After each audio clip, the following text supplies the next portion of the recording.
Hey, it's Cheyenne here with Anniston Museum of Natural History in our collections department. And today I'm going to tell you a little bit about the basic things we do to take care of this collection. So if you can see behind me, you can see that we have lots of different stuff.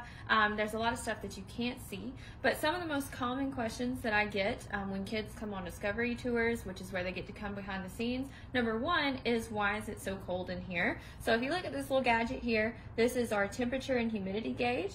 These are all throughout collections, they're all throughout the halls, and right now it says that it's 68 degrees, 53% humidity, which is very nice. Ideally it would be at about 55 degrees. However, it's acceptable to be anything below 70. So you just don't want to go above that mark, because then you start running into the issue of a lot of your items are too delicate to handle that heat. With humidity, you don't want a lot of humidity for the same reason you wouldn't want it in your home. You don't want things molding and stuff. Now we have these gloves here, which you may be familiar with. We wear them anytime we touch something on exhibit or in collections, and that is because our hands have a lot of oils, they have a lot of acids, so even if you're touching something that you think is made of stone, your hands can still discolor it. Now this thing is a cool little tool that I use when I check our animals for parasites. So in a natural history museum, we have to be very careful about not bringing food and drinks back into the halls, because it attracts bugs.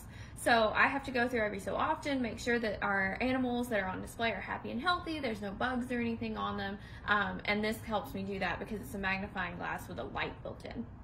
Now, this weird looking thing right here is a handheld temperature gauge. So if I think that a specific exhibit hall is running a little bit too warm and I don't trust the thermostat or something, I can go and I can check this and make sure that it's not just me being too hot. So below, if you can see here, and on our shelves behind us, we have tons of foam everywhere. So the foam in here is actually non-acidic, so that means that, like our hands, it does not produce acid, okay? So again, we want to make sure these items are protected from acid, from moisture, from all these things at all times, and this helps do that and helps keep them protected from the hard shelf beneath them.